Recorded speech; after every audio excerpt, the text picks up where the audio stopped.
Hello weebs! Welcome back to the Anime News Show. I am your host, and today was supposed to be the late November show, but it's since evolved into the early December show.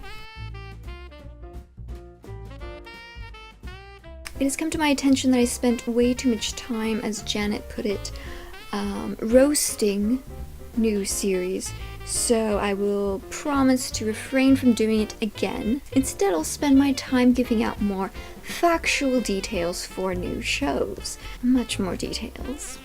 Let's get into it, starting with new promotional videos that have been dropped for TV anime premiering in January 2019. An intense first trailer has been released for Mob Psycho Season 2. Mob Psycho, of course, is a manga by the original creator of One Punch Man, and the anime adaptation retains all the amateurish charm of One's art style, cased within a dynamic, colorful, and dare I say, lovingly made animation. I will be ecstatically awaiting the Season 2 premiere. We've had 3 short ads drop for thriller anime The Promised Land, out in January 2019. We don't see much in them. I'm guessing they'll save the big trailer for closer before the premiere. The real big question I have, though, is whether this show will be exclusive to Amazon Prime in English-speaking countries. Because if it is, then I won't be talking about it anymore. In my opinion, Amazon has no business licensing anime exclusives, and there goes my chance at Twitch affiliation.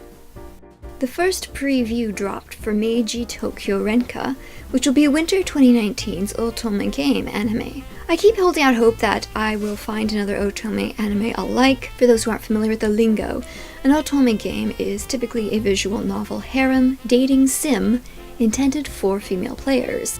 And like dating games for male players, most of them tend to repeat the same unrealistic tropes, and these tropes carry over to their anime adaptations. The only one of these that I actually liked was Kamigami no Asobi. Not only did I enjoy it enough to watch it all the way through, but I actually went back later and watched it again. Ever since then, I've hoped to find another that I could enjoy, but I haven't yet.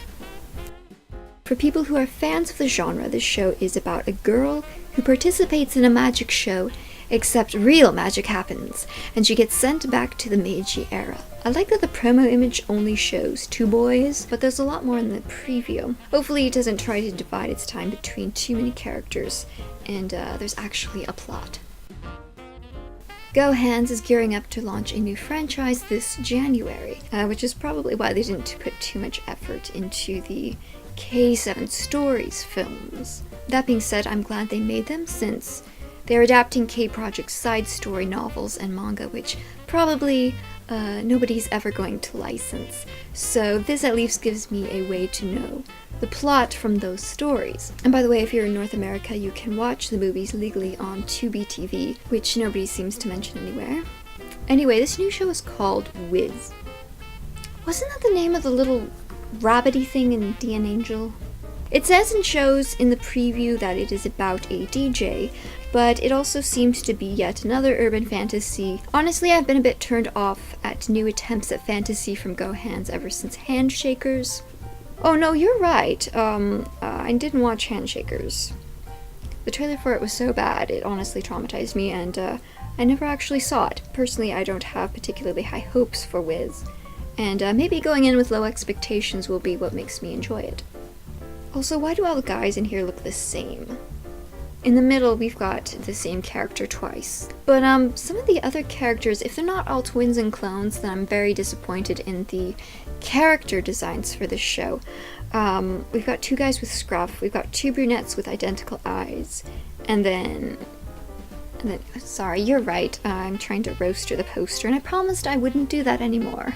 Incidentally, this is probably going to be out by the time this episode is released, but I saw a rather promising trailer for Hero Mask, which will be getting a worldwide release on Netflix on December 3rd, 2018, which will be a big deal if it ends up being a series, since Netflix typically likes to keep those exclusive to Japan until several months after the series ends, and then finally they make the whole series available worldwide.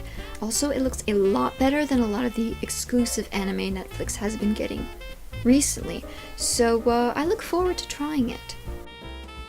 Now, it's not just TV series that are coming out this winter. We have some films lined up. The first preview is now streaming for Code Geass, The Loose of the Resurrection. Oh, Japan and your love of semicolons. This is not the first anime to be released since the finale of Code Geass Season 2. Akito the Exiled was a film series that took place in between Seasons 1 and 2, and there was a recent film trilogy that recapped the contents of the TV series. But Resurrection will be the first anime to continue the plot, since it takes place 2 years after the ending of Season 2. Sadly, for me at least, because it's a film rather than a new season, I have no idea when I'm going to get to see it after its opening date of February 9th, 2019. I only watched the original series once. I probably finished it in 2010. I think I'm going to need a refresher before I see it. It looks like Funimation is putting out the recap films, though. I might get a look at that sometime. It had its moments, but I'd rather sit through 3 feature films than 50 episodes again. I do not know if this is factual, but I have seen some people comment saying that Resurrection is supposed to be a sequel not to the TV series, but rather to the recap films. So take what you will of that. A slightly less old series, Psycho-Pass, is getting 3 new films coming out in January, February, and then March. They got a combined Sinners of the System trailer. There's at least one deceased character, so it would seem that the films are taking place at various points in the Psycho-Pass timeline. They aren't all necessarily sequels to the film that came out, 2 years ago?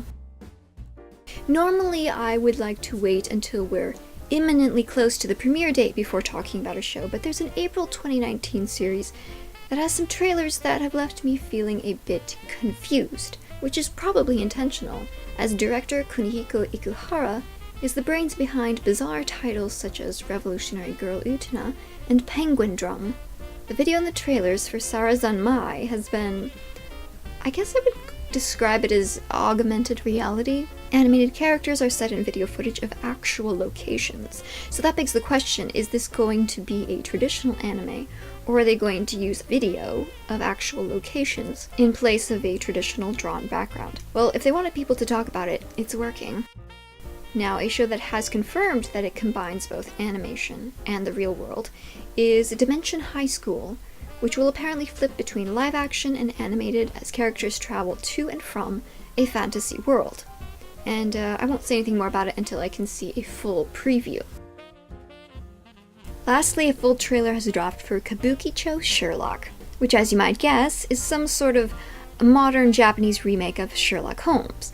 Because apparently, if there's one more thing the world needs, it's another reversioning of Sherlock Holmes. What got my attention in the trailer is that I noticed the character designs were by the guy who designed the characters in Joker game. And since I was looking up the staff, I took a look at other projects the directors worked on. Her directorial credits seem to be centered on several episodes of Gintama, as well as overall director for a couple of shoujo series, which is an interesting resume to have for a show like this. The main writer has scripted for a diverse variety of shows, including Erased and Haikyuu.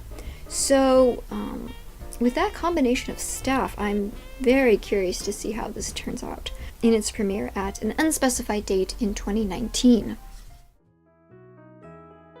So those have been trailers. Let's talk about some brand new announced shows. Fire Force by Atsushi Okubo will be getting an anime adaptation.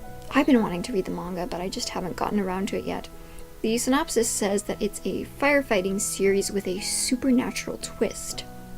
2 of Okubo's previous series, Soul Eater and Soul Eater Not, have received anime adaptations in the past. David Productions, best known for animating JoJo's Bizarre Adventure, will be producing it. In the last novel I mentioned, My Life as a Villainess All Routes Lead to Doom, and how its light novel and manga have been licensed in North America. I thought the premise of it sounded very interesting, and if you're interested in me going over it again, you can refer back to the previous episode. And it has now been announced that it will be getting an anime as well. Seven Seeds is a classic manga by Yumi Tamura. I've never read it myself, but I know that it's very beloved. It was announced that it will be getting an anime adaptation that will be streamed on Netflix. Very quickly, I'm going to mention some sequel seasons that have been confirmed. My Hero Academia will be getting a 4th season. We don't know when. Chihayafuru, which I actually don't know how to pronounce correctly, gets a season 3 in April 2019. It will have been over 6 years since season 2, so I know that fans of the show will be anticipating it. Also in April 2019 will be part 2 of Attack on Titan season 3, because apparently the season we just had this summer was just the first part of season 3. And lastly, Free season 3 will be getting a sequel in 2020. Some have speculated that it is meant to coincide with the 2020 Tokyo Olympics. Can I gripe about season 3 for a minute? I have a lot of opinions. This episode is probably going to be long enough as it is. I'll maybe save it for next episode, if we get renewed. Moving on to other types of anime news, I want to start off with some of the somber stuff so that we can then cheer ourselves up later. Anime studio production IMS filed for bankruptcy in September 2018 with over $2 billion in debt. Most of the studio shows were generic cute girl and ecchi shows, but I did like their release of Inari Konkon, so on its behalf I'm a little sad. Xebec is, or rather was, an anime production studio under IG Port. Unfortunately, it hasn't been doing very well financially. Fortunately, its fate was not as grim as that which met production IMS. IG Port decided to do something very interesting. Rather than completely scrap Xebec, they transferred ownership of it to Sunrise. This could potentially be a very mutually beneficial move. Xebec has done a lot of sci-fi and mech-oriented anime, and Sunrise, of course, is known for similar types of projects with things like Gundam and Code Geass. What's unknown at the moment is whether the project Xebec has in the pipeline will continue production or be cancelled. Many are anticipating another space battleship Yamato film from them. I'm personally waiting for Fafnir: The Beyond, which was supposed to be out next year, and I will be very upset at this point if it disappears. October 2nd, 2018 was the date held for the memorial service of voice actor Unsho Ishizuka, who passed away in August. I'm sure his family wanted a few months of quiet before holding a more public event. Since we're celebrating his life now, let's take a moment to remember his many roles, which include Jet Black, Joseph Joestar, and several roles in Pokemon, including Professor Oak. His full acting credits are longer than my arm and include many video game roles. There was another recent passing, sadly. There's been a long-running anime program called World Masterpiece Theater, which has adapted many pieces from classical literature into series and movies. Akira Miyazaki wrote scripts for several of these programs, including The Adventures of Tom Sawyer, Little Women, and The Wizard of Oz. He passed away on November 25th at the age of 84. If you're in Tokyo, between now and January 3rd, 2019, there's a large Cardcaptor Sakura exhibit being held. The exhibit includes over 200 works of art and exclusive food and merchandise, so if you're a fan in Japan, you might want to stop by. Unless you've been living under a rock, you've probably heard of Cells at Work, the show that teaches about some of the functions of the body's immune and circulatory system with the help of anthropomorphized cells. Apparently, the creators got so many requests from teachers and students for permission to use parts of the show to help in teaching medical subjects that they went ahead and created a packet with images that can be used for non-commercial educational purposes. So if you have that kind of need, you are free to go ahead and download those. By the way, there's going to be a bonus special episode for Cells at Work airing in Japan on December 27th. It's been mentioned that it will get streaming worldwide, so let's hope the relevant sites pick it up. Speaking of family-friendly shonen anime, I feel like I need to talk about anime fans who are behaving badly and giving the rest of us a bad name. I recently started watching the latest season of JoJo, Golden Wind, and there's a character whose stand I felt should have been named Pervert, since his stand powers consist of licking people, unzipping them, and forcing things into their mouths. The reason I'm bringing this up is because a teacher in Japan tried to use this character's behavior as an excuse to lick his 14-year-old student's ear. Fortunately, the incident was reported and the teacher was arrested, and hopefully he won't be allowed around minors ever again. You know, since we're on the topic, I'd like to use this opportunity to remind any younger people watching, well, everyone, but younger people in particular, you have the right to not be touched by anyone. End of story. There's a lot of psychology behind the benefits of wanted touch and the harm of unwanted contact, so don't be afraid to stand up for yourself if you are ever uncomfortable. Sorry to go off on a little tangent there. I think there's a problem with people assuming that we don't need to talk about certain things because everyone just knows it. But the problem with that is, how do you know that they know it if we never talk about it? So let's lighten things up. We have some new and recently launched manga. Firstly, Jisama ga Iku, which is about someone who is sent to a fantasy world, which is a very overused premise by now, but this one has a fresh spin by making the main character an older man. We do not get many manga featuring senior characters. And I don't mean to sound corny, but I think it's important to have age diversity in our stories. Barring catastrophes, all of us can expect to get old someday, and seeing older characters, I think, can help us accept aging as part of the natural human experience. We don't need to be young and smooth-skinned forever in order to be relevant, and it's nice to get reminders of that. You can currently preview the original series online for free in Japanese, but I would love this to get an official translation someday. Natsume Ono, who's a favorite around here, has announced a new manga series, Badon, which will be launching in January. She has a ton of manga, a number of which have received anime adaptations, the most recent being Aka. And I still haven't read the manga for it. What a great fan I am. Jenna, when are you planning to pay me? Rei Toma, creator of Dawn of the Arcana and more recently The Water Dragon's Bride, continues to celebrate her love of furries with a new one-shot about a girl who basically becomes a real furry. By the way, I don't want any otaku in the comments complaining about furries being degenerates. Stop it. Look in the mirror. You will see a degenerate right there, looking back at you. In something educational, Fumio Kono, creator of In This Corner of the World, is returning to the World War II era with a one-shot biographical manga about Lise Meitner. Not only was she the first female professor of physics in Germany at a time when women were actively discouraged from working in the sciences, but because of her Jewish ancestry, she lost her position in the 1930s and had to flee to Sweden.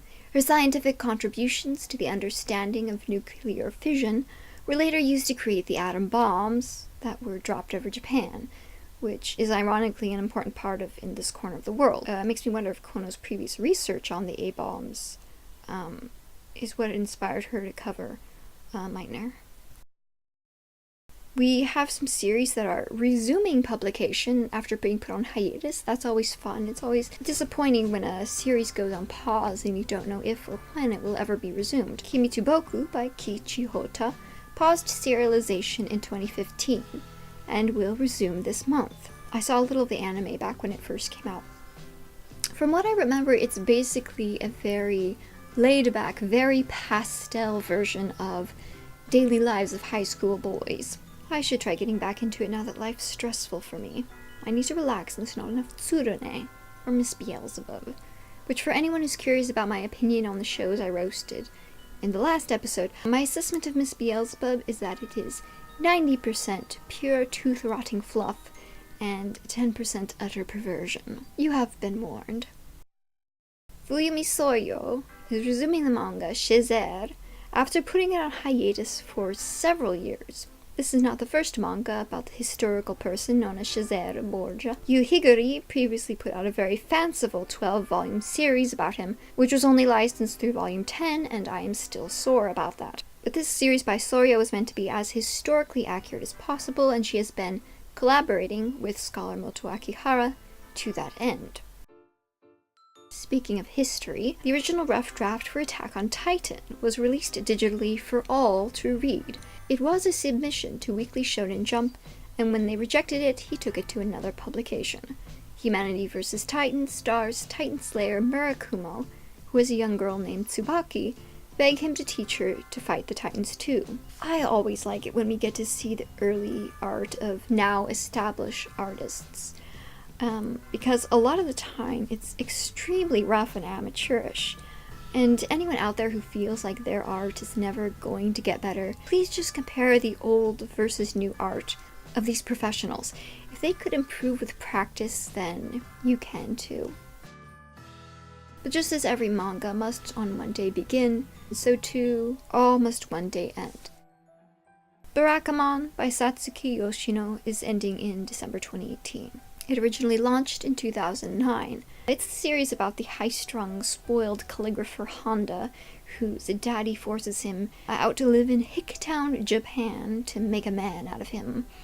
It got an anime in 2014, and then a spin-off manga called Honda-kun, which itself got an anime. One interesting fact is that the last chapter of the manga will be released this month in Monthly Shonen Gangan, but the final compiled volume will also be released at the same time, which I think is unusual. I think it's normally weeks, if not months, between when the final chapter of the manga is released in a magazine and then the final compiled volume is released in the form that most of us outside Japan are used to buying. So the fact that they're releasing Volume 18 of Barakamon on the same day that the manga ends officially is kind of a big deal. And if that wasn't big enough, Yoshino will also be launching a new manga on the same day. So between working on the end of Barakamon and tidying up the last few chapters to prepare for them to get nicely printed in Volume 18, and then starting a new series, I think it's safe to say she's been very busy the last several months. Also ending is the Strange Plus manga. Verno Miyakawa's edgy comedy detective series launched in 2002 and ended with the 200th chapter. The series got 2 seasons of anime, and I personally enjoyed them, but they came out at a time when it was still relatively rare for non-kids short anime to get simulcasts. And most people back then would hate on short-form anime simply for being short, which I think is unfair because I've seen plenty of recent comedy shows that could have been very funny, except that they drag the jokes out for far too long in order to pad 20-minute episodes. So I think short episodes should be more appreciated when it comes to comedy. Another short-form anime based on a comedy manga was The High School Life of a Fudanshi, and it ended recently with the final volume released at the end of September. A fujoshi, as you may know, is a girl who's crazy about yaoi, so a fudanshi is a boy who's crazy about yaoi. In this case, a high school boy named Ryo, so the title is pretty self-explanatory. A service that Ryo might have enjoyed is BL Sommelier, an online service which was launched to help yaoi fans find the perfect next series to try, courtesy of Chill Chill. Visitors can select traits they're in the mood for, and get suggestions. Currently, the service is only available in Japanese, though the Google translated version of it is very delicious. One last bit of additional bad news. Prolific manga artist Yu Asagiri passed away in late October. She was only 62 and had been working in manga since she was 20. I feel like I had seen her name pop up very often in news articles, and I thought surely I had read at least 1 or 2 of her series, but when I looked through her bibliography, I didn't recognize anything, so she had quite a lot of shoujo and BL titles under her belt. Despite recent tragedies, we also have new beginnings. Manga artists Inyo Asano and Akane Torikai were married in September. Asano is the creator of Soladine, Goodnight Punpun, and other fairly well-known series. I'm not familiar with any of Torikai's manga, but it seems like some of her works have been nominated for awards and put on top 10 best lists, so she's pretty accomplished herself. And if you've made it this far in the video, you're pretty accomplished yourself. Let's commemorate the midway point with a moment to thank our sponsors.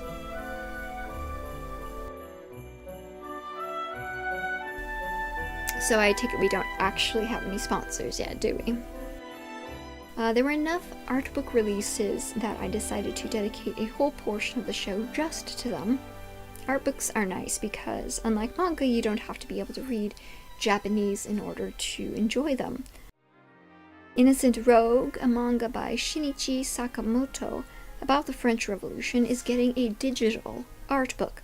I am not at all familiar with this series, but the art looks absolutely gorgeous. If it were a physical release, I would strongly be considering getting it. Janet, what are you paying? I am a sucker for nice art. Maybe they'll do one if the digital version sells well. It looks like you can purchase it on Apple Books for 2,000 yen, but I don't know if they sell internationally. For fans of My Neighbor Totoro, as I'm sure many of you know, the animated film was created by Hayao Miyazaki, but his wife Akemi was also an animator, and she retired after the production of Totoro, though whether she consented to retirement is up to debate, as apparently her husband wanted her to stay home and raise the kids. Past aside, Akemi is now in the spotlight with a new book. I'll let you read the title. Largely featuring her artworks, the book shows illustrations of the plants and natural landscapes of the Sayama Hills, which is supposedly the place Totoro is from. The book also includes several pieces of Hayao's early concept art for the film. According to Amazon Japan, the book actually came out last May. Well, it's being covered now in English, so.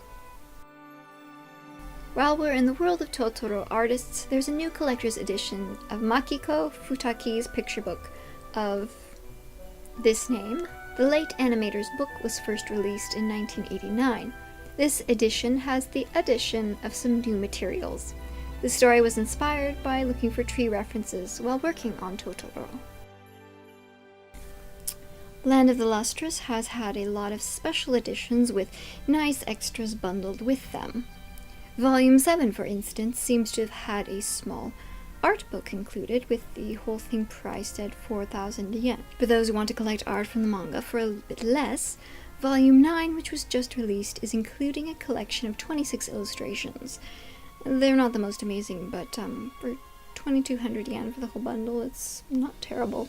What mostly shocked me in my research of this story was the discovery that the Japanese standard editions of the series have holographic covers. Like, look at the chip effect. Compare that with the North American version.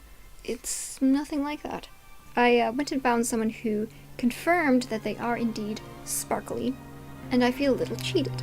Let me get this straight. The $7 Japanese edition has a holographic finish, whereas the $13 North American edition does not. Kodansha, please explain. Speaking of Kodansha, they have had a digital manga service, Comic Days, which up to now has digitally published 6 of their manga magazines for about 700 yen per month. They're adding 7 more magazines to the service with an additional pricing tier of 900 yen. I wasn't sure from reading the article if the current model is 700 yen for the original 6, and then if you want to read the new 7 you have to pay an additional 900 yen, or if it's 900 yen to read all 13.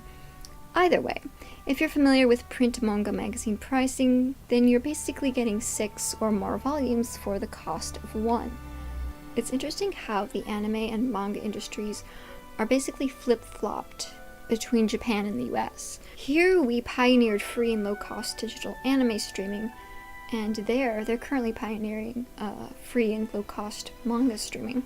I would love to make a rant sometime about our digital manga services here and the whole piracy debate, but this is not the video for that.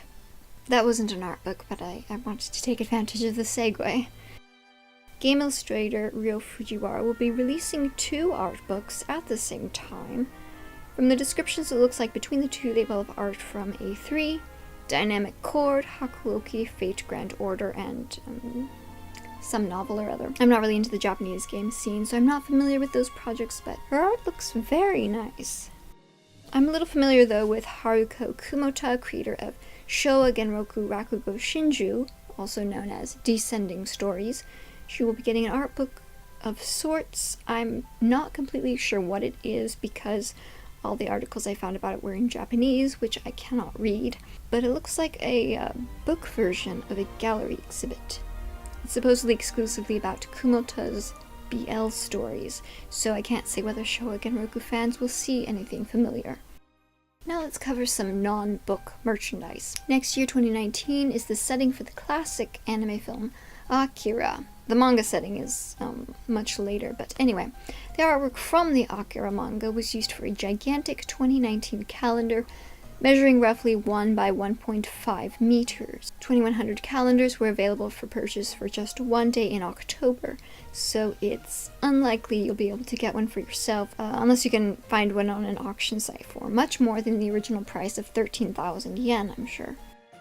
It's already well-established fact that Attack on Titan gets about every type of merchandise under the sun. This time it's tweezers meant to look like blades, and some of them are colorful, which might be fun except that the standard gray version is roughly $35, and the colored versions are just under $100. I personally would have a hard time justifying spending more than $10 on any of these. Oh, they look so cheap. If there's one thing people complain about gamers, it's that they don't exercise enough or drink enough water. Perhaps to change this, the Token Rambu game is releasing pedometers in 73 different models to represent not all, but many of the Sword Boys. A new premium Alphonse Elric figure will be released a year from now. The starting price for the 22-inch piece is $550, with more expensive variants. What I really want to know is when they're going to release a proper human version Alphonse figure. The poor boy's been through enough in that metal suit. The game Hakubuki will be releasing a Hijikata figure in April 2019. The Fate franchise is getting a scale figure for Kuhilden. We have pair figures for Banana Fish for next April, and 10-count Nendoroids will be released in June and July. Oh look, they have a special arm piece so they can hold hands. Now, this is the section I skipped in the previous episode since there wasn't anything really that noteworthy. But this time I wanted to mention some live-action adaptations. When the 2 live-action Attack on Titan films came out in 2015, a lot of Japanese fans took issue with it being adapted by a Japanese studio, since most of the characters are supposed to have European appearances, and the films were only going to have Japanese actors. Many said they would have preferred a Hollywood adaptation. Well, their wish is coming true, and apparently a producer and director are lined up. Of course, just because it's announced doesn't mean it's happening, or happening anytime soon. I personally won't give any judgments until we start seeing actual signs that it's going to be released. Production images, trailers, anything. Now, unfortunately, we have the opposite situation with another wildly popular anime. It's been announced that My Hero Academia also has a live-action film in the works, which I am actively not anticipating, because in this case all the characters are supposed to be Japanese. I can already picture them studying the hero school in New York, and have only one of the students actually be East Asian. Please by all means surprise me, but I don't think any fans have optimism here. A little more positive is a live-action film adaptation of Tezuka's Barbara. True story, I actually participated in the Kickstarter to get the manga licensed back in 2012. And I got my copy, but I never actually read it. But I understand that it is meant for adults, so any kids out there should probably wait a few years before watching the trailer. The film is expected to debut in 2019. This next section is going to be specifically meant for fans living in North America, the US in particular, because of how licensing regions work. If you live outside that area, then some of these may not be relevant to you, and I've warned you. Possibly the most significant piece of news in this episode comes from Netflix. The angsty mech classic Neon Genesis Evangelion will be made available for streaming for the first time ever in North America, which is an extra big deal since before now the only way to watch it legally without doing an import was to get a hold of the extremely out-of-print DVDs which came out over a decade ago. Even I've never been able to collect all of the discs. Additionally, all of the pre-rebuild films will also be streamed. The trailer itself is in beautiful crisp HD, meaning that they're going to be streaming the remastered version that got a Blu-ray release in Japan a few years back. The only bad news is that it won't be released on Netflix until the vague release date of spring 2015. I do want to caution people who've never tried Evangelion before, how do I put this? Stable, well-adjusted, healthy-minded individuals typically don't like Evangelion that much. It's sort of the purview of the unhappy. But anyway, while we're on the topic of Evangelion, you might want to know that Viz Media will be releasing an art book for it in summer 2019. Let's go back to Netflix for a bit. On December 12th, they will be releasing Backstreet Girls, Goku Dolls, in the US. And I am legitimately surprised about this, because the plot is about Yakuza who get in trouble, and as punishment, they're forced to transition, and with their new cute girl bodies, they have to work as idols. And I'm surprised at this from a big company like Netflix, because at the moment people are especially sensitive to anything that could be remotely interpreted as. And I would think that a show that uses transition as a punishment would be considered too taboo to release in the States.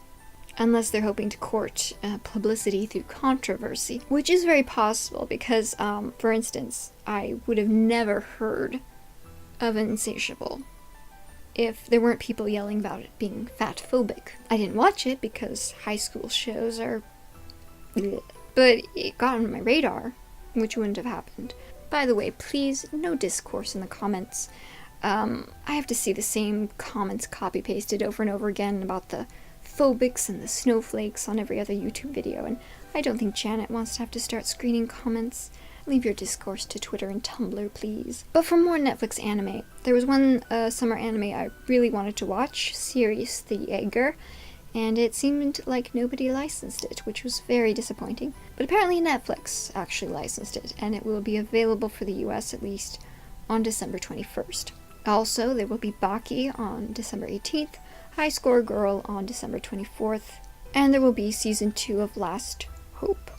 I tried perhaps the first half of Season 1 of Last Hope, and I could never quite figure out what was supposed to be happening with the scientist guy because, you know, he's this amnesiac, but it seems like he remembers everything. It's never clear what exactly he doesn't remember. Everyone blames him for this big disaster, but then they just, like, let him wander around and do whatever he wants and touch and tinker with whatever he wants. It's like, if they hate him, why aren't they, like, kicking him out or putting him in prison or something? It did not make sense to me, and it was overall very mealy. So further in the realm of anime streaming, we need to talk a bit about Crunchyroll and Funimation breaking up. Let's go back 2 years ago to 2016. Funimation and Crunchyroll made what was considered by many a match made in heaven. Crunchyroll has always been about streaming subtitled simulcasts, while Funimation is mainly about dubbing and home video releases. But for a while there was competition between the two for new shows, and occasionally they would both license the same shows, and people in North America didn't have the one-stop shop they wanted for simulcasts. They would have to remember which platform was streaming which shows in any given season. And I remember there also being some confusion when Crunchyroll would license one season, Funimation would license another. That was a point of contention with Free, because Crunchyroll had the home video rights to season 1 of Free, but Funimation got season 2 and they released it on Blu-ray first, and then they had to try and work and get Crunchyroll to let them release season 1 retroactively. In 2016, though, they said they would be partnering up, so Crunchyroll would focus on what it does best, which is to stream subtitled simulcasts, and Funimation would focus on its dubbing goals with simuldubs. So if you liked subbed streams, you would watch on Crunchyroll. If you preferred dubbed, you would watch on Funimation. And if you wanted both, you could subscribe to their joint platform, VRV, which I'm going to call Verve. I've never heard anyone actually say it. But this past October, they announced that the partnership was off. The reason cited was the incident from last year, which was that Funimation chose to let Sony become basically its owner. And Sony has its own business plans for Funimation, which has a lot of people concerned. And I think a lot of people are rightfully concerned. Whenever a business that works well doing its thing, knowing its audience, gets bought out by a big faceless corporation that manages a bunch of brands, you worry that the faceless head honchos are going to mess things up and run the company into the ground because they don't understand the market. The consequences of this, of course, will be that Funimation is phasing out its content on Verve, and the content from HIDIVE, which is Sentai's streaming platform, will be replacing it. Funimation says they will be broadcasting subtitled simulcasts again, possibly in the winter 2019 season, but they won't relaunch the subtitle-only subscription service.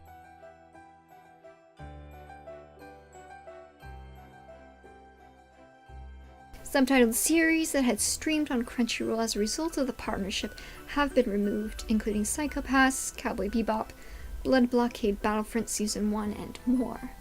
Funimation later announced that over 300 subtitled works would be added to its streaming catalog now that the breakup was over, which I'm assuming means that Crunchyroll had or was going to have all 300 of those. In addition, some of Funimation's dubs are supposed to be exclusive to Crunchyroll, yet, as some people have reported, some of the dubs that were added in early November have now been removed. So they were only there for a very brief period.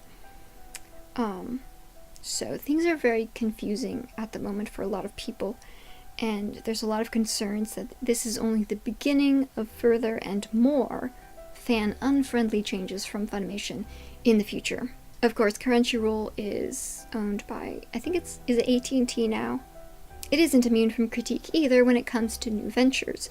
A couple months ago, Crunchyroll announced a new service tier called the Super Fan Pack, priced at $15 a month.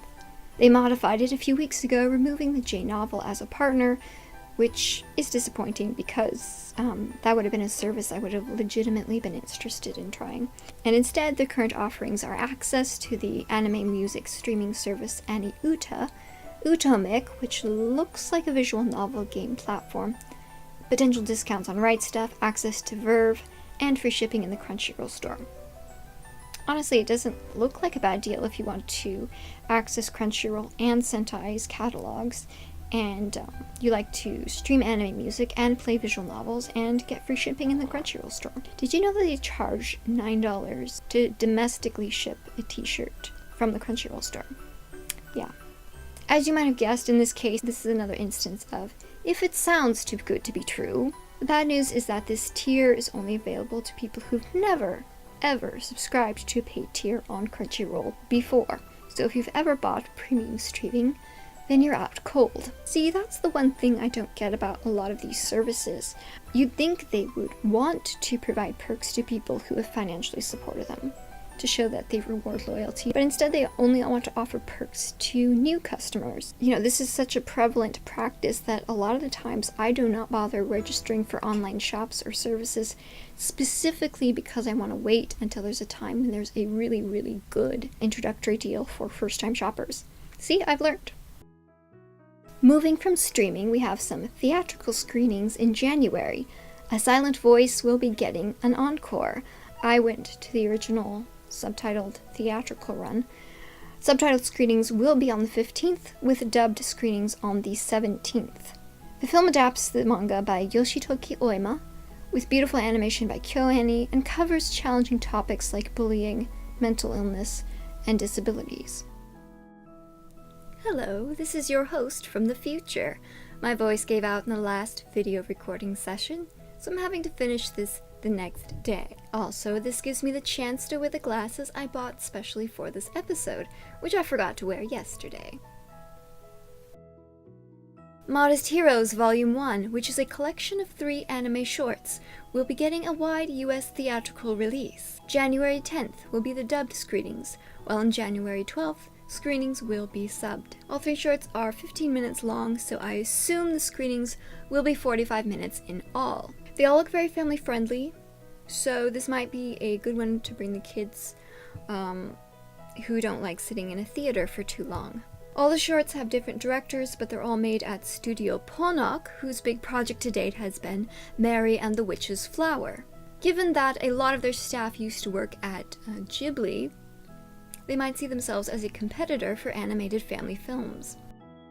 But if you prefer to watch your anime at home, we have some upcoming stuff. G-Kids and Shout Factory have announced home video releases for Masaaki Yuasa's films The Night is Short, Walk On Girl on January 29th and Lou Over the Wall on February 5th.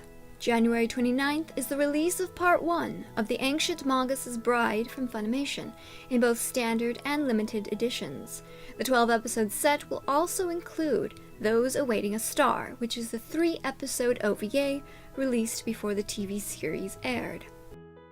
If you cannot wait for pre-orders and want something that's already out, Funimation has released a movie bundle superset containing all 4 of the free films, High Speed, Take Your Marks, and the 2 timeless medley movies. You can also get High Speed and Take Your Marks on their own.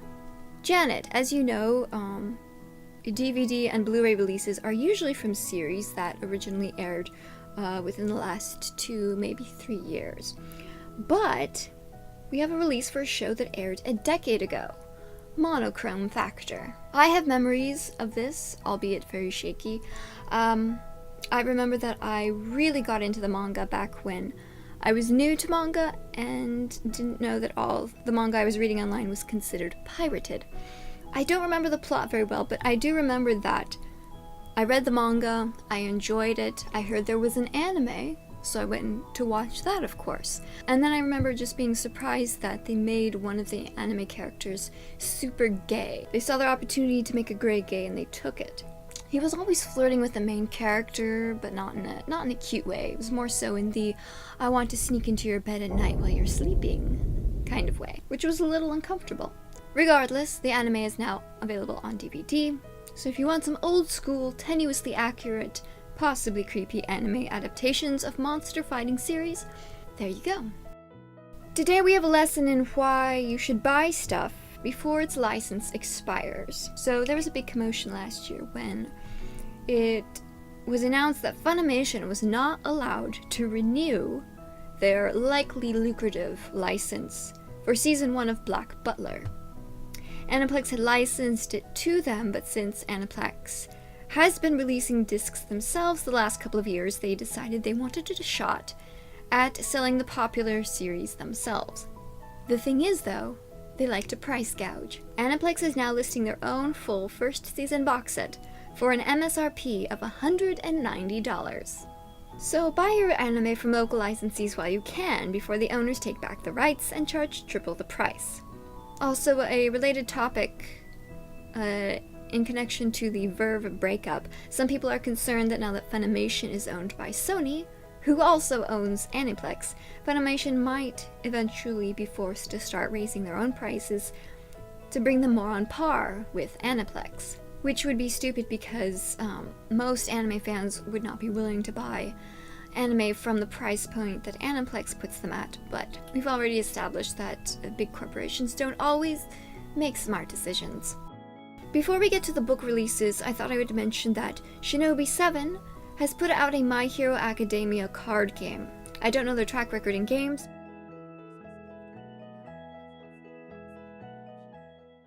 Let's get on to the home stretch with bookie releases that are now available in North America. For fans of the Fullmetal Alchemist manga, Viz has released an art book full of color illustrations by Hiromu Arakawa.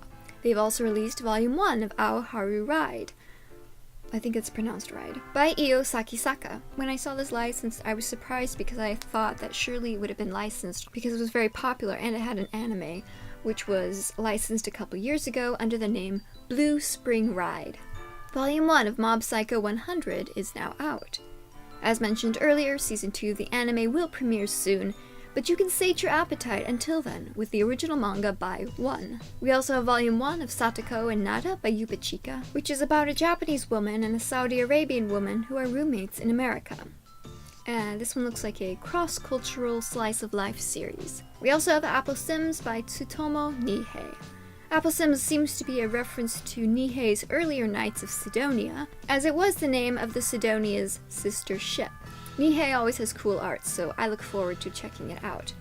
It also looks like it's currently available to read digitally on Crunchyroll. Speaking of digital, let's talk about new digital releases. Kodansha has put out Blissful Land Volume 1. It's set in Tibet and is about a boy who is a doctor's apprentice, and then suddenly one day meets his bride-to-be. I took a look at the preview and I got a bit of a bride story vibe from it. So I'll be curious to see how similar the plots are. Also from Kodansha is Forest of Piano, which got an anime, which you may have noticed on Netflix. Volumes 1 through 7 are exclusively available on Comixology and Kindle. I guess they expected it to be a desirable release, made them exclusives in order to draw people into Amazon's platforms.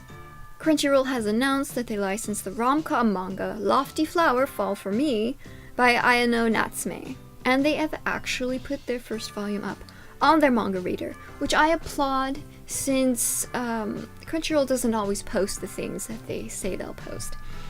Of course, if you want to read the first couple chapters for free, you can check out the official Japanese edition on Gangan Online.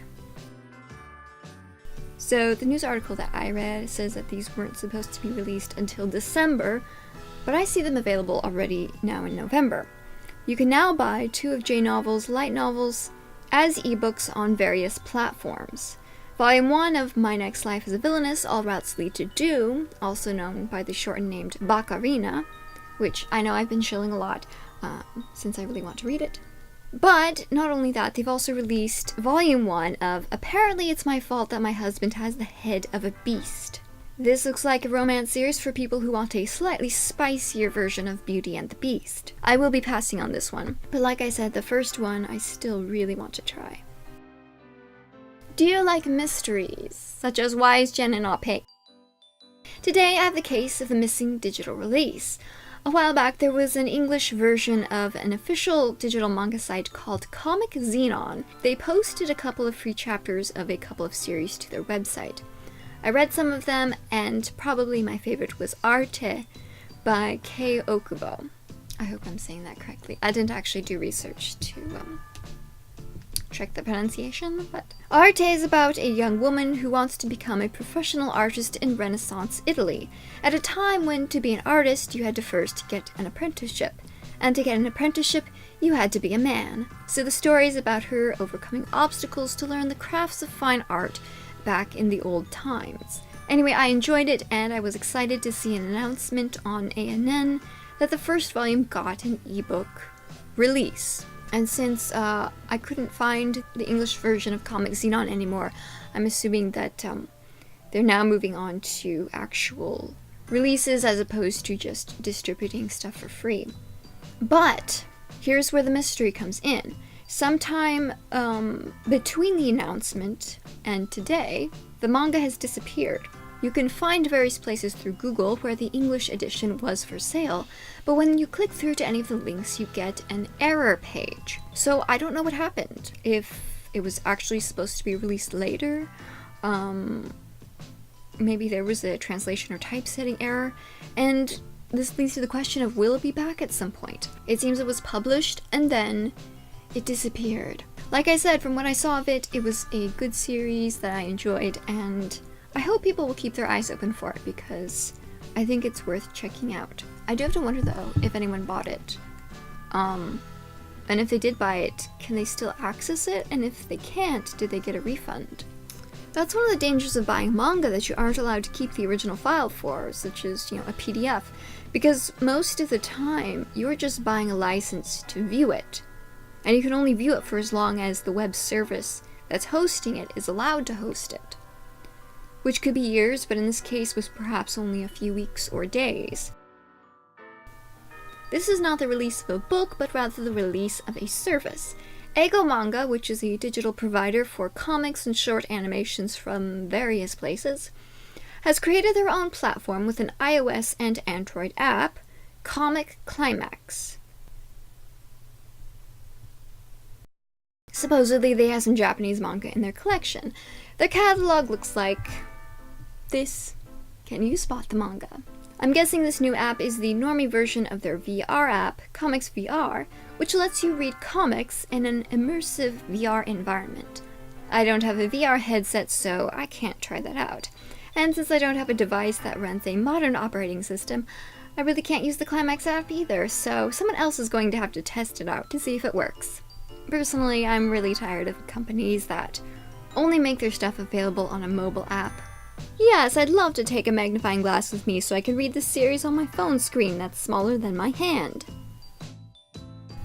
Let's move on to announcements for upcoming manga releases. Kodansha will be digitally releasing 2 whimsical-looking titles this month. On December 4th will be Red Riding Hood's Wolf Apprentice by Sayaka Mogi. I think the title is self-explanatory. And on December 11th is Crocodile Baron by Takuya Okada. It seems to be about a crocodile and a rabbit who are foodies and like to go out and dine, but not on each other.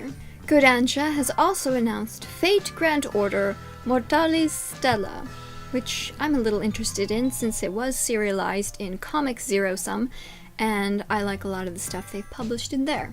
They'll also be releasing a new reprint of Cardcaptor Sakura in hardcover with new cover art.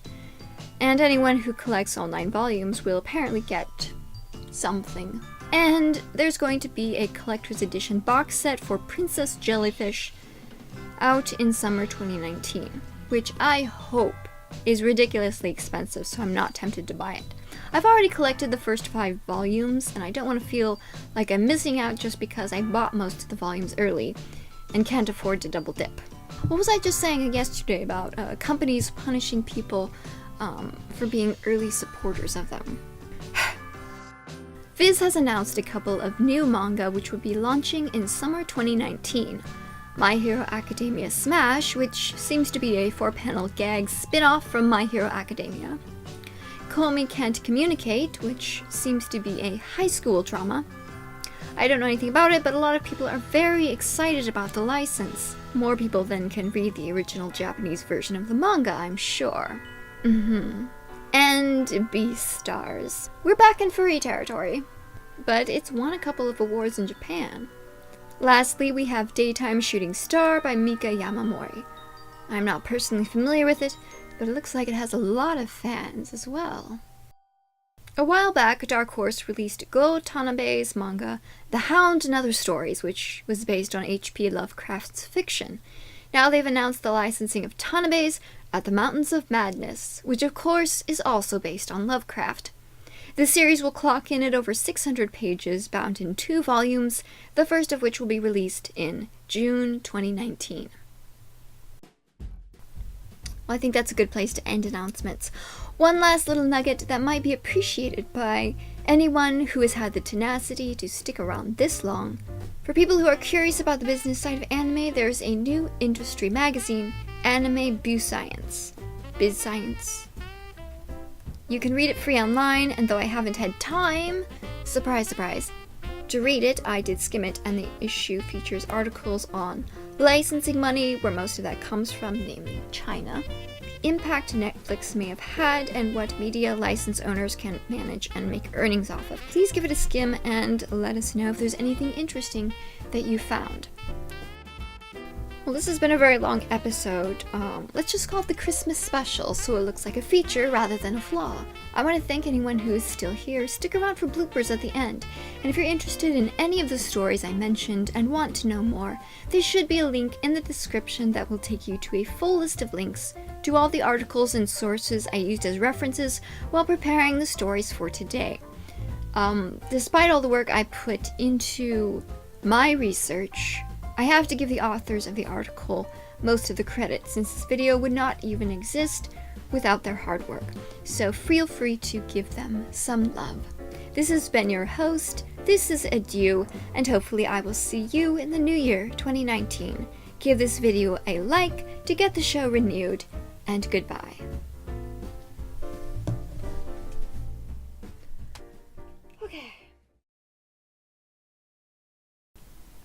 A new premium Alphonse Elric figure.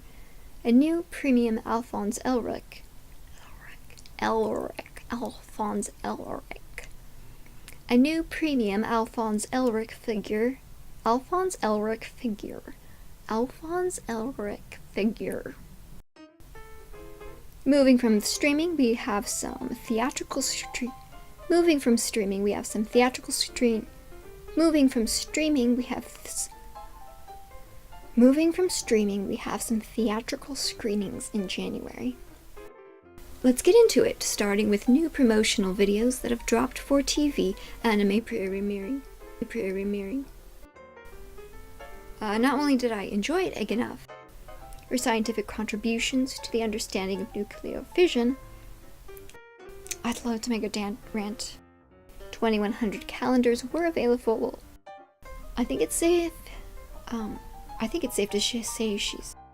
January 10th will be the jubbed, as it was the name of the Sidonia's ship's sister ship. The impact Netflix may have had.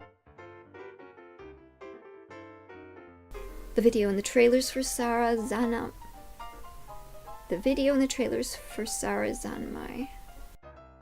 Lastly, a full trailer has dropped for Kabukicho Sherlock. Lastly, a full trailer has dropped for Kabuki Chihafu. As I'm sure many of you know, the animated film was created by Hayao Miyazaki.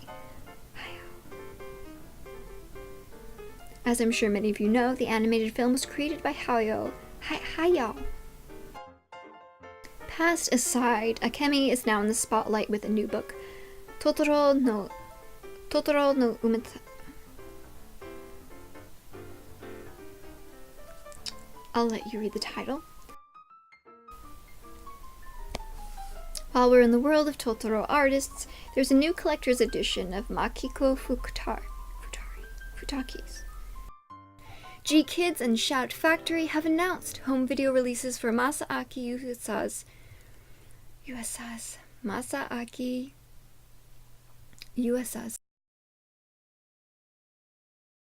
And lastly, Free Season 3.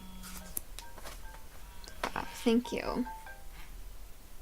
Xebec is, or rather was, an anime production studio under IG Port. Unfortunately, why is everyone emailing me? Since most of the characters are supposed to have European appearances, and the films were... Holy cow. I don't care. Which is about a Japanese woman and a Saudi Arabian woman.